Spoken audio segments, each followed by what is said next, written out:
Hi. So, this morning, I want to speak to a experience that is often experienced by those who are on this path of self-realization, of awakening and abiding, allowing the true eternal grace of our being to be present, to be awake. And there's an experience that can often happen that is, it's a dynamic of this journey. And it can often be a bit disconcerting when it happens and confusing. So I wanted to share about that this morning to see if it might be helpful for you. And really the experience I'm going to be speaking to is that even though we may arrive in or experience levels of absolute peace and grace, how the disturbances of our mind, how our wounded aspects of our childhood may arise and really arise in a very disturbing way. And it can be confusing because we're resting in this incredible peace, but we're also experiencing some of our oldest and most pernicious fears. So I wanted to speak to that this morning. And if this video is of value to you, please do give it a thumbs up so that it becomes more available to other people. And if you haven't already, subscribe to the channel. And I believe there's a little bell something somewhere, and you can click on that, and that'll alert you when new videos are uploaded. So this morning, let's talk about this dynamic of resting in a true grace, and how that doesn't necessarily mean that all issues just go away.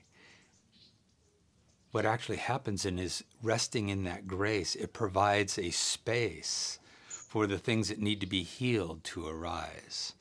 And that's what we're going to talk about today.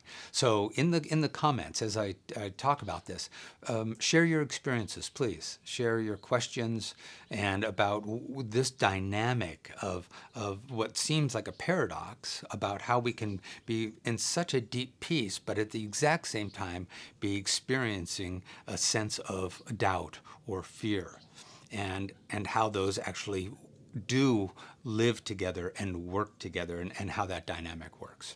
So about, I don't know, 8 months ago, maybe a year ago, I had, in my journey of awakening, of abiding this deep, true peace and grace that we are, of pure loving consciousness.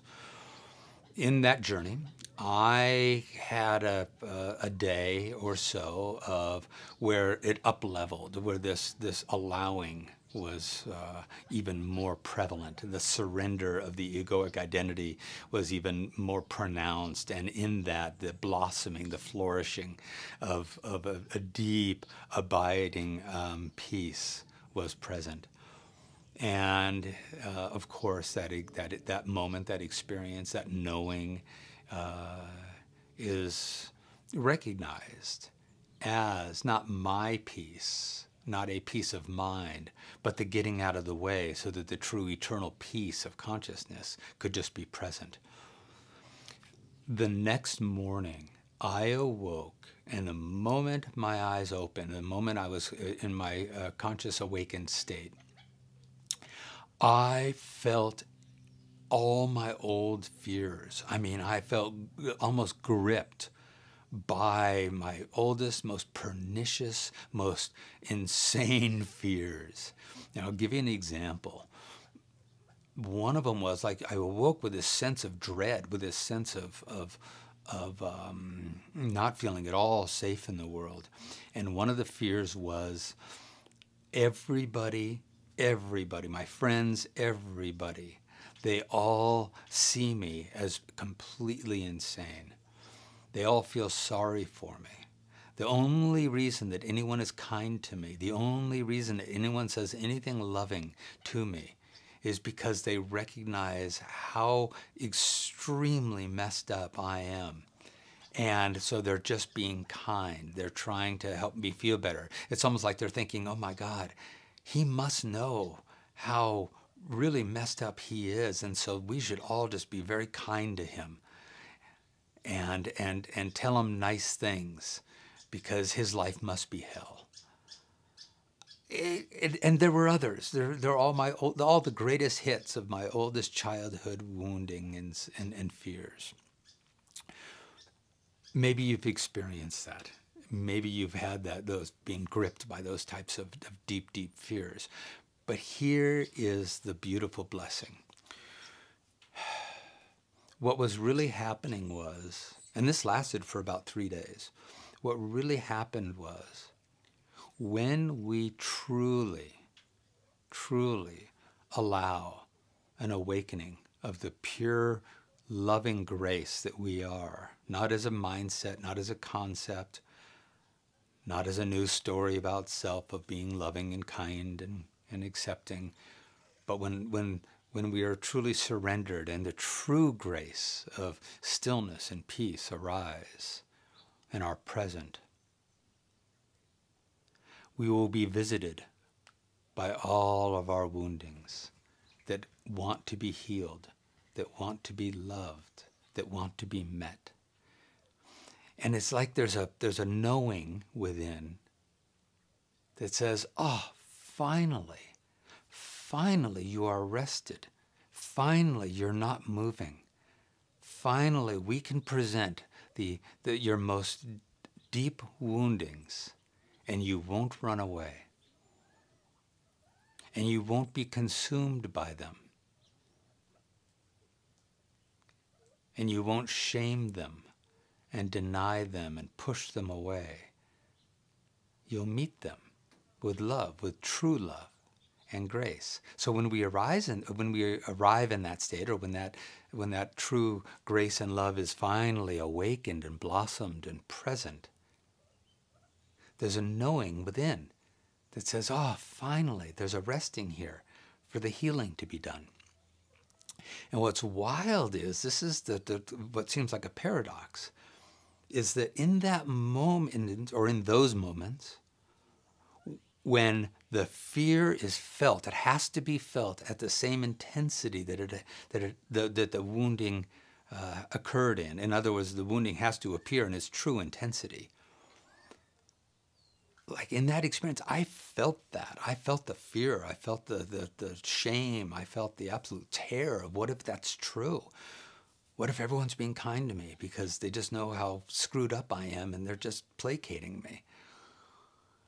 I felt that fear, but I didn't believe it.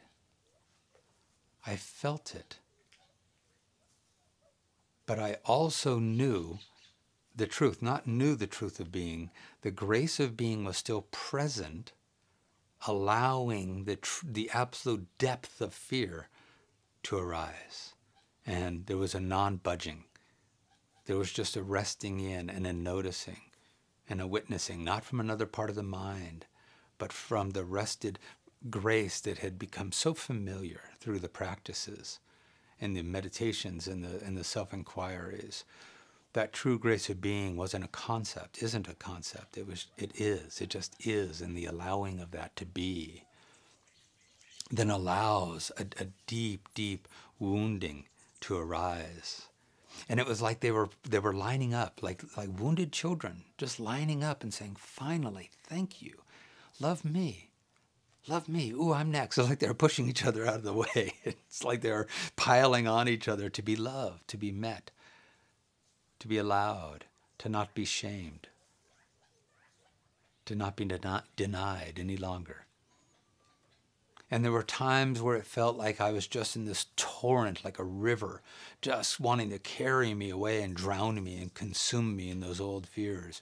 But it was like there were times all I had was a twig of faith, a twig of knowing, a twig of grace on the side of the river. And I just kept holding on to that and not moving and not running and not fighting and not arguing and just resting in the grace.